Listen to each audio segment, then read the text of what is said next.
Good morning to all of you. This is the third lecture on science for class 10th. Chapter is chemical reaction and equation. Now we see the oxidation and reduction reaction, redox reaction, corrosion and acidity. These are the remaining parts of the chapter first, chemical reaction and equation. Now let's see oxidation. What is oxidation? Oxidation क्या होता है? Oxidation जो होता है ये substances that add oxygen, जो oxygen को क्या करता है? ऐड करता हो, मतलब जोड़ता हो, ऑक्सीजन को क्या करता हो? जोड़ता हो, उसको हम लोग क्या बोलते हैं? ऑक्सीडेशन बोलते हैं। या हाइड्रोजन का रिमूवल होता हो, क्या होता हो? हाइड्रोजन का रिमूवल होता हो, मतलब कि हाइड्रोजन को क्या करते हैं वो लोग? हटा देते हैं। जैसे कि हमने यहाँ पे ऑक्सीडेशन के अंदर एडिशन ऑफ ऑक्सीजन होता है, जैसे यहाँ पे 2Mg प्लस O2 लिया गया, मैग्नीशियम प्लस ऑक्सीजन, तो यहाँ पे ऑक्सीजन का एडिशन हो रहा है, तो ये क्या हो जाएगा? मैग्नीशियम ऑक्साइड बन जाएगा। लेकिन दूसरे एग्जाम्पल में हमने देखा यहाँ पे hydrogen sulphide plus oxygen give sulphur plus water. यहाँ पे क्या हो रहा है? हाइड्रोजन का, यहाँ पे सल्फर के साथ हाइड्रोजन का क्या हो रहा है? रिमूवल हो रहा है। हाइड्रोजन का सेकेंड एग्जांपल में हाइड्रोजन का क्या हो रहा है? रिमूवल हो रहा है। ये ऑक्सीजन के साथ मिलके वाटर बना ले रहा है और सल्फर को एज इट इज छोड़ दे रहा है। तो ऑक्सीडेशन के अंदर क्या होता है? एडिशन ऑफ ऑक्सीजन होता है और रिमूवल ऑफ हाइड्रोजन होता है। जब हम रिडक्शन के अंदर आते हैं तो इसका जस्ट उल्टा हो जाता है। जैसे कि यहाँ पे ऑक्सीडेशन के अंदर आपने देखा removal of hydrogen and addition of oxygen होता है, तो रिडक्शन के अंदर क्या होता है? एडिशन ऑफ हाइड्रोजन हो जाएगा और रिमूवल ऑफ ऑक्सीजन हो जाएगा। तो देखिए यहाँ पे ब्रोमाइड प्लस, यहाँ पे ब्रोमीन प्लस हाइड्रोजन सल्फाइड है, तो यहाँ पे HBr मतलब हाइड्रोजन ब्रोमाइड प्लस सल्फर बना दे रहा है। यहाँ पे सल्फर जो है क्या कर रहा है?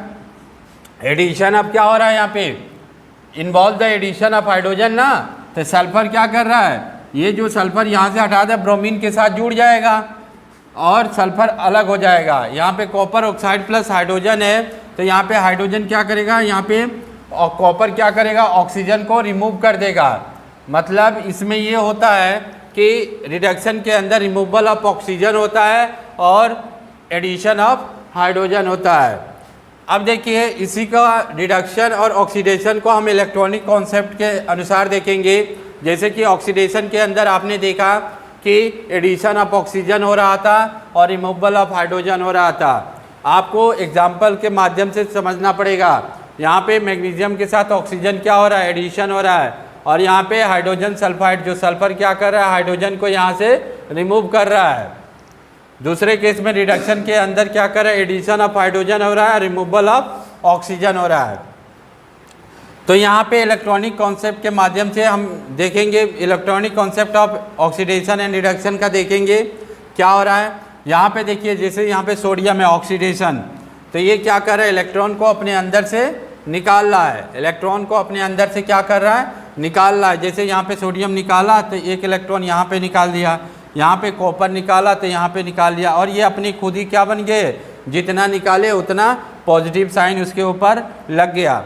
ये हो जाता है ऑक्सीडेशन के अंदर से जब इलेक्ट्रॉन को क्या करते हैं वो लोग? रिमूव करते हैं। जब यही हम रिडक्शन के अंदर जाते हैं तो रिडक्शन के अंदर जो इलेक्ट्रो पॉजिटिव आयन जो रहते हैं उसके साथ जो इलेक्ट्रॉन निकले रहते हैं वही क्या करते हैं? जितना पॉजिटिव रहता है वो इलेक्ट्रोनेगेटिव के साथ जुड़ जाता है और बॉन्ड बना लेता है और अपने फ्री स्टेट में चला आता है। तो यहाँ पे देखिए दो इलेक्ट्रॉन, यहाँ पे कॉपर के साथ एडिशन हुआ, तो यहाँ पे एडिशन हो रहा है और यहाँ पे रिमूवल हो रहा है। रिमूवल ऑक्सीडेशन के, रिडक्शन के अंदर एडिशन हो रहा है। तो ये था आपका रिडक्शन और ऑक्सीडेशन के अंदर। देखिए हम कुछ कॉन्सेप्ट इसके इलेक्ट्रॉनिक कॉन्सेप्ट के बारे में कुछ पढ़ते भी हैं। तो यहाँ पे क्या है? तो according to the electronic concept of oxidation is defined as the process in which an atom molecules or ion loses one or more electron. Oxidation के अंदर क्या होता है? एटम या आयंस या मॉलिक्यूल्स को क्या करता है? लूज करता है। और रिडक्शन के अंदर यही इलेक्ट्रॉन मॉलिक्यूल्स या आयंस को क्या करता है? ये गेन करता है, जो आपको एग्जाम्पल के माध्यम से यहाँ पे बताया गया है। रिडॉक्स के अंदर देखिए, रिडॉक्स क्या होता है? रिडॉक्स एक रिएक्शन होता है जिसके अंदर ऑक्सीडेशन और रिडक्शन दोनों एक साथ काम करते हैं। The reaction in which electron are transform from one reactant to another is called redox reaction. अब देखिए रिडॉक्स के अंदर दोनों काम करते हैं। तो यहाँ पे देखिए हमने एक रिएक्शन लिया, copper oxide plus hydrogen gives copper plus water. तो यहाँ पे देखिए यहाँ पे क्या कर रहा है, रिडक्शन कर रहा है, कॉपर ऑक्साइड कॉपर में चेंज हो रहा है, मतलब यहाँ पे क्या कर रहा है, रिमूवल ऑफ ऑक्सीजन कर रहा है। देखिए एक ये रिएक्शन कंप्लीट दिया गया जिसके अंदर रिडक्शन और ऑक्सीडेशन दोनों काम कर रहा है।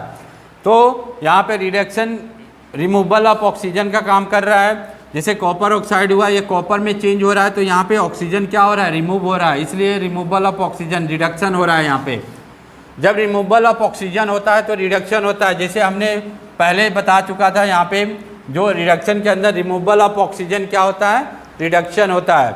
यहाँ पे देखिए एडिशन ऑफ ऑक्सीजन हो रहा है, तो ये क्या हो जाएगा, ऑक्सीडेशन हो जाएगा। देखिए यहाँ पे क्या हो रहा है, ये सब्सटेंसेस एड ऑक्सीजन, इसका मतलब ये क्या है, ऑक्सीडेशन है। यहाँ पे क्या हो रहा है, हाइड्रोजन के साथ ऑक्सीजन ऐड हो रहा है, तो यहाँ पे वाटर बना रहा है। तो जब किसी रिएक्शन के साथ ऑक्सीडेशन और रिडक्शन दोनों एक साथ काम करते हैं तो उसको हम लोग बोलते हैं रिडॉक्स रिएक्शन। अब आगे हम लोग देखते हैं कोरिजन। कोरिजन क्या होता है, जैसे हम लोग कोई मेटल हो गया, ये मेटल जैसे मान लीजिए सपोज दैट ये कोई मेटल है, इसको हमने खुले एटमॉस्फेयर के अंदर रख दिया। ऐसे रखने के बाद इस जैसे हम लोग खुले एटमॉस्फेयर के अंदर रख दिए तो इस पर क्या होगा, मॉइस्चर या एसिड जो है कुछ एटमॉस्फेयर से इसके ऊपर अटैक करेगा। अटैक करने के बाद ये कोरोड हो जाता है। इस तरह के प्रोसेस को हम लोग क्या बोलते हैं, कोरिजन बोलते हैं, जिसको हम लोग जंग बोलते हैं। एक लेयर बन जाती है ब्राउनिश रेडिश कलर की, एक लेयर बन जाती है उस मेटल के ऊपर, उसको हम लोग क्या बोलते हैं, कोरिजन बोलते हैं। जैसे कि इसका एक रिएक्शन दिया गया है, उस रिएक्शन को देखिए यहाँ पे बहुत ही इम्पॉर्टेंट है। जैसे कि 4Fe + 3O2 + 2XH2O, ये वाटर कुछ मॉलिक्यूल्स जो है एटमॉस्फेयर से जुड़ जाता है, ये हाइड्रेटेड बना लेता है 2Fe2O3.XH2O। ये हाइड्रेटेड आयरन ऑक्साइड है। जब लोहे को हम लोग खुले एटमॉस्फेयर के अंदर रख देते हैं तो वाटर ऑक्सीजन जो होते हैं इसके ऊपर अटैक करते हैं, कुछ रस अटैक करने के बाद ये क्या हो जाता है, ये रस्टिंग आयरन हो जाता है। जो जंग एक लेयर पड़ जाती है, जैसे कि ये लोहा है, ये आयरन का पीसेस है, इस आयरन के पीसेस के टॉप लेयर पे क्या होता है, जंग जैसे लग जाती है, पपड़ी जैसे छा जाता है इसके ऊपर, जो जिसका कलर रेडिश या ब्राउनिश कलर हो जाता है। तो ये जो होता है ये रस्टिंग, इसको बोलते हैं हम लोग क्या, हाइड्रेटेड आयरन ऑक्साइड।